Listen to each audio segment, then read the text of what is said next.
Let's look at a workflow example where we need to use the string replace function in the body of an email message. I have the send email workflow step already on my canvas here in this workflow. So what I need to do is pull in a field from a SharePoint list that contains a text template for the body of my message. I can get that from the item reference for this list in the context browser. The theme of that text is basically a simple thank you note. However, because it's a template, we can't hard code a recipient's name on the salutation line if we have to send messages out in bulk.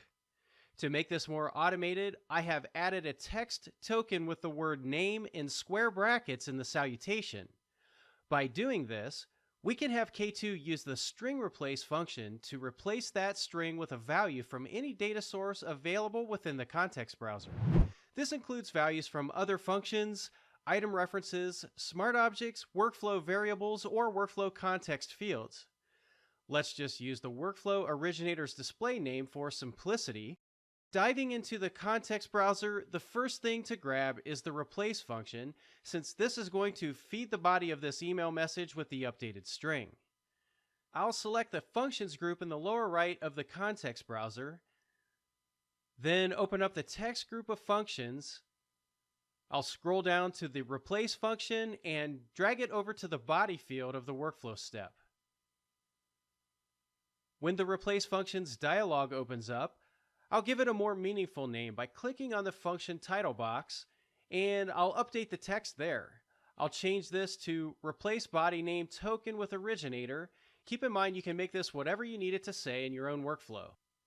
Next, because I want the body template value that comes in from a SharePoint list, I'll go back over to the fields area of the context browser, open the email responses item reference. I'll grab the body field and drag it over to the box for the text to replace.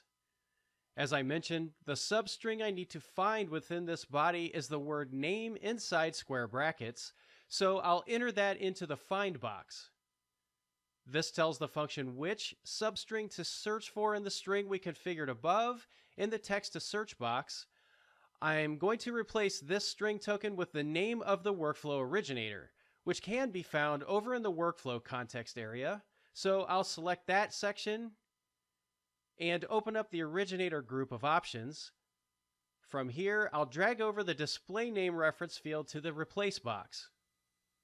What I've just configured K2 to do is pull in the body template text from an item reference pointing to the body field in a SharePoint list. Locate the word name enclosed in brackets inside that body template text and replace it with the workflow originator's display name. This will occur every time this send to email workflow step fires. In this example, the template text looks like this. Notice the name token. And the sent email message looks like this. Notice the originator's name is on the message. Take a moment to refer to the user guide for more information on how this function works.